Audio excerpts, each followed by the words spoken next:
अल्लाहु अल्लाहु अल्लाहु अल्लाह। अपना रिएक्शन दिया है और वो ये है कि हम कर्नाटका हाईकोर्ट के हिजाब के फैसले से डिसएग्री करते हैं और इसलिए डिसएग्री करते हैं कि ये संविधान के ये सस्पेंड करता है फंडामेंटल राइट जो है फ्रीडम ऑफ रिलीजन को, एक कल्चर को, फ्रीडम ऑफ स्पीच और एक्सप्रेशन को, और ये आर्टिकल 15 को भी कि जो डिस्क्रिमिनेशन अलाउड नहीं है रिलीजन के ऊपर वो उसका भी वायलेशन करता है। तो ये 4-5 चीजों के लिए हम सुप्रीम कोर्ट हाई कोर्ट के जजमेंट के हम डिसएग्री करते हैं। और तीसरी बात यह है कि एसेंशियल रिलीजियस प्रैक्टिस हिजाब नहीं है। आप कैसे डिसाइड करेंगे एसेंशियल है ही नहीं है? आखिर बात कहाँ खत्म होगी?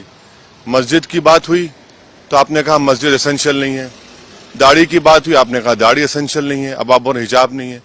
इसीलिए हम ये कहते हैं कि इसको सुप्रीम कोर्ट में अपील करने की जरूरत है और सुप्रीम कोर्ट जो साबरीमाला का हियर कर रहा है जजमेंट को, उसमें हमको ये चाहिए कि हम अपील करें, इसलिए हम करें सुप्रीम कोर्ट में उसको अपील करनी चाहिए। और अगर कोई मुस्लिम लड़की ये कहती है कि हिजाब मेरे फेथ का एसेंशियल है, तो किसी मुसलमान को भी अख्तियार नहीं है कि वो डिसाइड कर एसेंशियल ही नहीं है, वो उसका राइट है। फ्रीडम ऑफ कॉन्शियंस संविधान में है और वो बड़ा इंपॉर्टेंट चीज है। और छठी बात यह है कि आप ये कह रहे हैं कि यूनिफॉर्म, भाई यूनिफॉर्म अगर यूनिफॉर्म पहनेंगे का बेटा कौन सा अमीर का बेटा कौन है? कि यूनिफॉर्म पहनने से जात नहीं मालूम होती कौन सी कास्ट का है कौन सी कास्ट का नहीं है। और यही मोदी सरकार ने, आयरिश सरकार ने जब हिजाब और टर्बन को अलाउ किया अपनी पुलिस में तो उसमें वेलकम किया। आज आप क्यों उसको खिलाफ कर रहे हैं? तो इसीलिए हर एतबार से ये संविधान के जो हमने आपसे कहा, right to culture, freedom of religion, freedom of expression, freedom of conscience, और आर्टिकल 15 का ये वायलेशन होता है। और संविधान का प्रियम्बल जो है ना, प्रियम्बल बड़ा इंपॉर्टेंट है। प्रियम्बल क्या कहता है कि liberty of thought, expression, belief, faith and worship.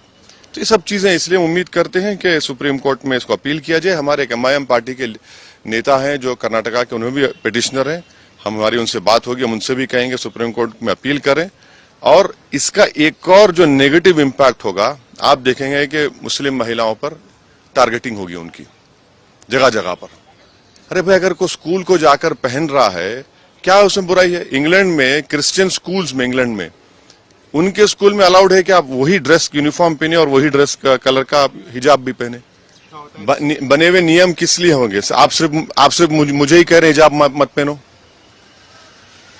कौन से नियम? और अगर आप बोल रहे हैं कि यूनिफॉर्म पहनने से हम यही तो कह रहे हैं, आप पहले तो आप आर्टिकल 15 का वायलेशन हो रहा है, जो डिस्क्रिमिनेशन नहीं कर सकती आप रिलीजन के नाम पर।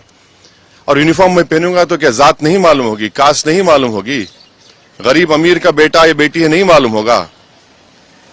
और अगर यूनिफॉर्म है तो यूनिफॉर्म के लिहाज से हिजाब पहनेंगे, तो दूसरों का एसेंशियल प्रैक्टिस अलाउ करेंगे, मेरा एसेंशियल प्रैक्टिस अलाउ नहीं करेंगे। आप क्यों नहीं अलाउ करेंगे? मेरे लिए एसेंशियल है वो।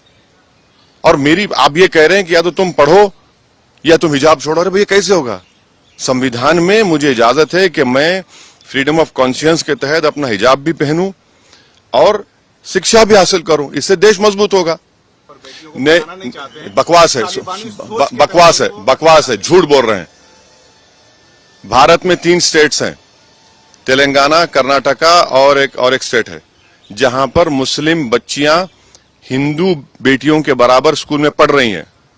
क्या बकवास बात कर रहे हैं?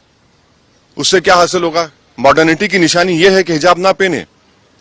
मॉडर्निटी की निशान यह है कि हम सब चीज अपने रिलीजन के प्रैक्टिस छोड़ दें। ये मॉडर्निटी ये नहीं है, हम इसको नहीं मानते इन चीजों को। भाई, संविधान के तहत मुझे अपने कल्चर को, अपने फ्रीडम ऑफ कॉन्शियंस को, एक्सप्रेशन को लेकर चलने की इजाजत है। और वो लड़कियां तो पढ़ना चाह रही हैं। अच्छा, आखिरी बात, मेरे हिजाब पहनने से किस तकलीफ क्या हो रही है? भाई, मैं क्या रोड पे धरना दे रहा हूं, ट्रैफिक रोक रहा हूं? भाई, हिजाब, सर पे हिजाब पहन रही है हमारी बेटी, उससे आपको हार्म क्या हो रहा है? इसीलिए हम ये उम्मीद करते हैं कि इसको सुप्रीम कोर्ट में अपील करनी चाहिए और सुप्रीम कोर्ट, एपेक्स कोर्ट है वो तय करेगा। नहीं तो अपील होगी, सुप्रीम कोर्ट में जाएंगे, अपील होगी।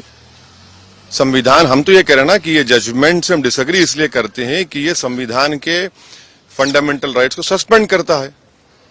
जब संविधान के फंडामेंटल राइट सस्पेंड कर रहा है तो उसको बहाल करने की जरूरत है।